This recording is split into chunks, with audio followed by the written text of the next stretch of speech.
The observation deck of the Karathi warship hummed with nervous energy.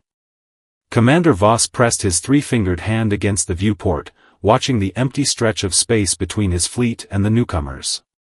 40 years. 40 years the Karathi Dominion had ruled this sector without challenge. Now, these humans had entered the arena. "Sir, they are holding position at the boundary marker," reported Lieutenant Tarek, his voice crackling through the comm system. Voss turned, his scaled skin rippling with what might have been amusement. "One ship. They sent one ship to meet our entire battle group." "Scans indicated is heavily armed," Tarek added, hesitation creeping into his tone. "Everything is heavily armed when you look at it the right way," Voss replied, his mandibles clicking in what passed for a smile among his kind. "Hail them." The view screen flickered to life. A human female appeared, her dark hair pulled back, her expression unreadable. She wore a uniform of deep blue with silver markings that Voss did not recognize. Behind her, the bridge of her vessel looked wrong. Too bright. Too clean. Too calm. "I am Commander Voss of the Karathi Dominion. You have entered restricted space. Turn back, or be destroyed." The human tilted her head slightly. "I am Captain Elena Frost of the Earth defense vessel Prometheus. We received your message. We are not turning back." Voss felt his secondary heart skip. The audacity. "You understand that we outnumber you 40-1? "I can count, Commander," Frost replied, her lips curving into something that might have been a smile. Or a warning. "Can you?" Behind Voss, someone gasped. He whirled around. "What is it?" "Sir, their weapon systems just activated. All of them. Simultaneously." Voss turned back to the screen. "Captain Frost, that is an act of aggression." "No, Commander. That is a demonstration." She leaned forward slightly. "You have 3 minutes to withdraw your fleet from this sector. After that, we will consider your presence an act of war." The audacity. Voss felt rage building in his chest cavity. "You dare threaten us? We have conquered 17 species. We have glassed 12 worlds. What makes you think your pathetic little vessel can stand against the might of the Dominion?" Frost's expression did not change. 2 minutes, 30 seconds. Voss cut the transmission. "All ships, power weapons. Target that arrogant piece of scrap metal and reduce it to atoms." The bridge erupted into activity. 40 Karathi warships, each 3 times the size of the human vessel, began charging their plasma cannons. Voss watched the tactical display with satisfaction. This would be quick. Brutal. A lesson to anyone else who thought they could challenge Karathi supremacy. "Sir, the human ship is moving," Tarek reported. "Of course it is. They are running." Voss crossed his arms, waiting for the inevitable. "No, sir. It is advancing. Directly toward us." Voss blinked. Once. Twice. What? The Prometheus accelerated, burning through space at speeds that should not have been possible for a vessel of its size. Alarms began screaming across the Karathi bridge. Incoming projectiles. Hundreds of them. Thousands. Evasive action.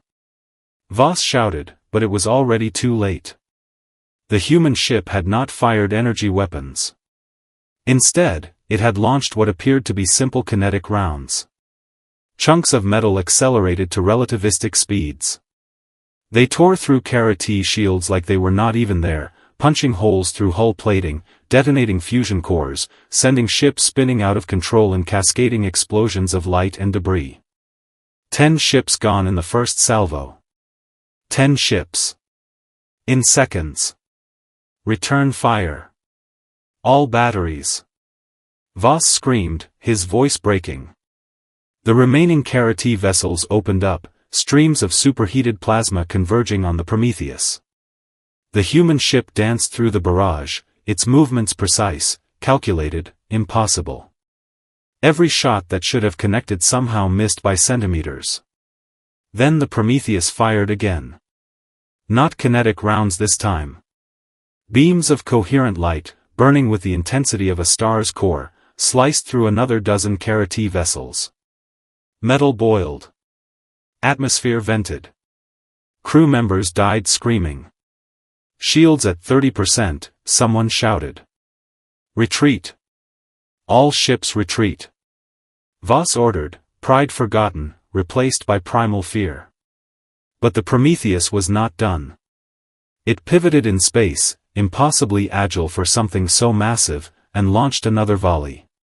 More Karathi ships died. Then more. The tactical display that had shown 40 green dots now showed 18. 16. 12. Captain Frost's face reappeared on the view screen, her expression still calm, still unreadable. Your time is up, Commander.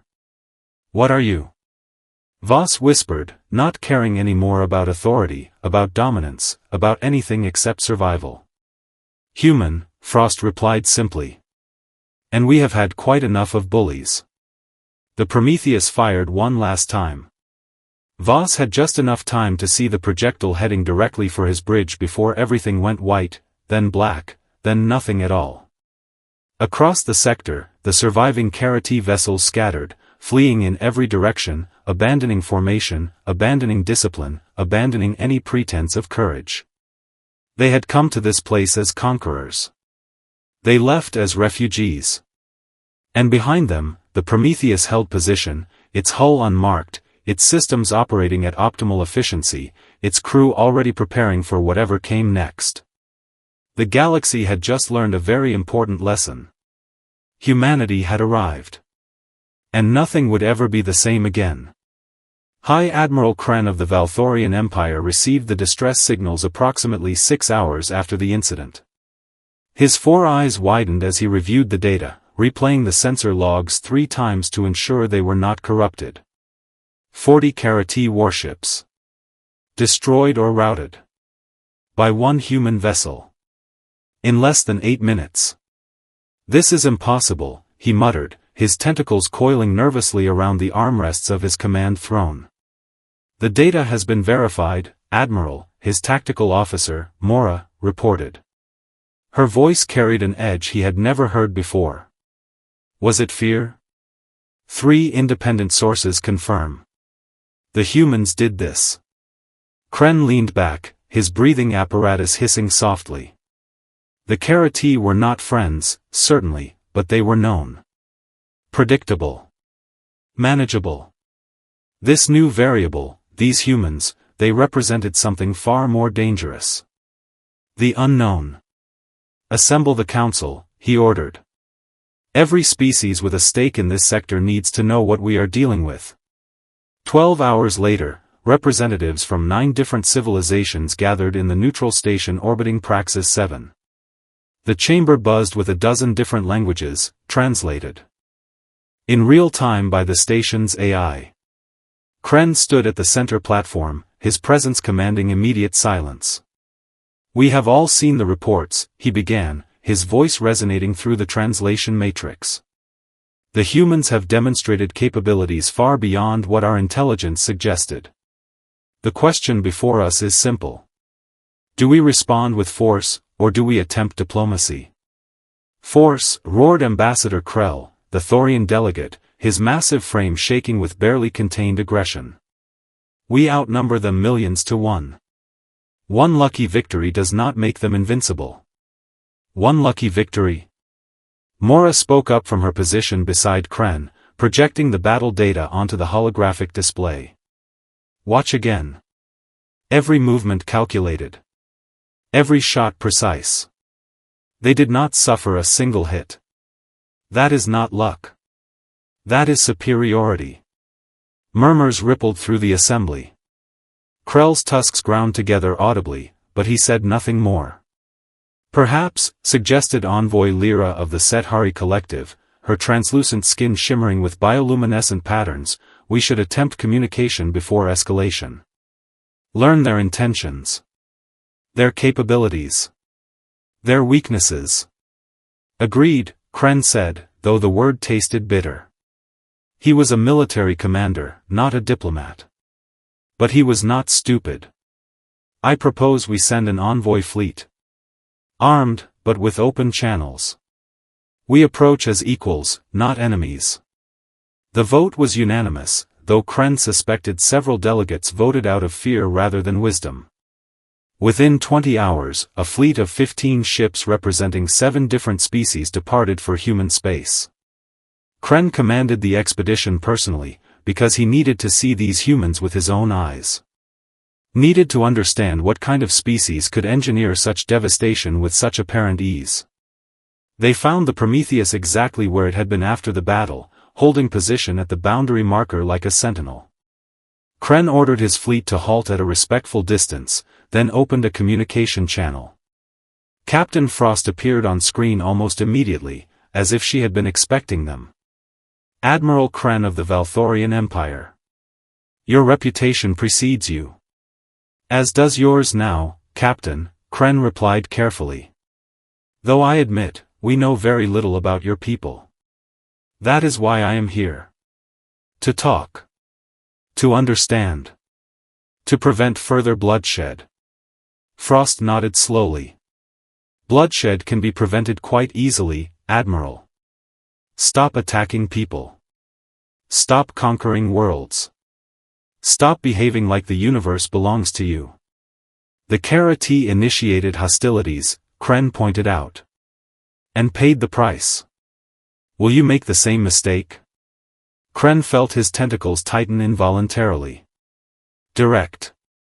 Blunt. No political dancing. He found himself appreciating the approach, even as it unsettled him. What do your people want, Captain Frost? Peace. Trade. Mutual respect. The same things any reasonable species wants. She paused, her expression hardening. What we will not tolerate is aggression. Slavery. Genocide. The Karathi have engaged in all three. We sent them a message.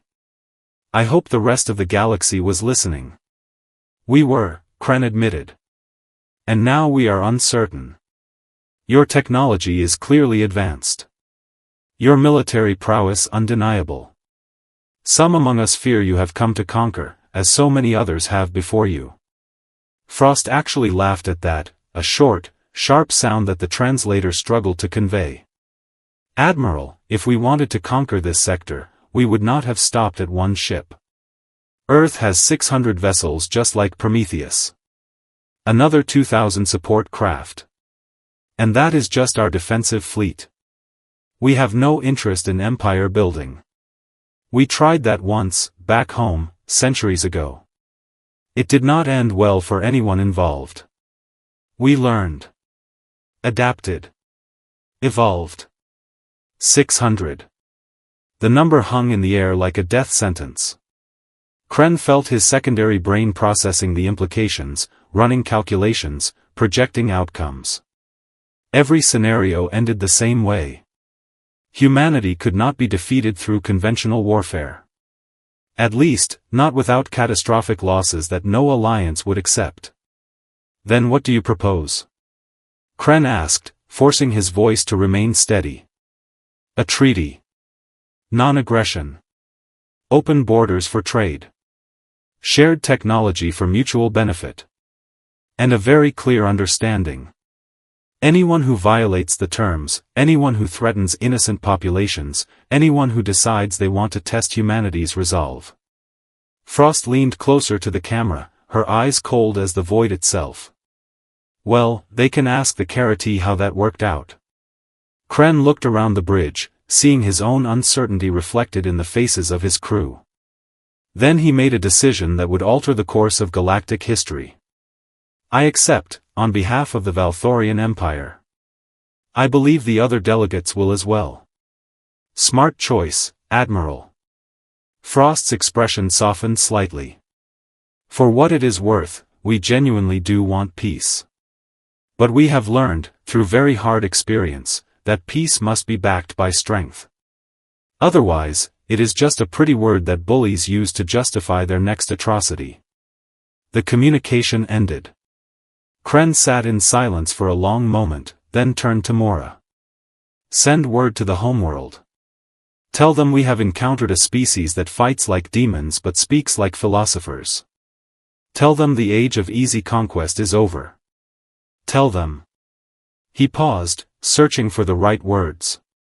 Tell them the humans have reminded us what it means to be truly dangerous. As the envoy fleet turned for home, the Prometheus remained at its post, a solitary guardian standing watch over a galaxy that had just learned to respect the newcomers from Earth. Respect born not from love, but from fear. The healthiest kind of fear. The kind that prevents wars before they start. And somewhere on that ship, Captain Elena Frost smiled, knowing her mission was complete. Humanity had announced itself. The galaxy had listened. Now, perhaps, they could finally build something better than endless cycles of violence and subjugation. Or perhaps not. Time would tell. But either way, humanity was ready. They had always been ready. That was the thing about humans. They prepared for war while hoping for peace. And when war came, they won. The galaxy was learning that lesson. One battle at a time.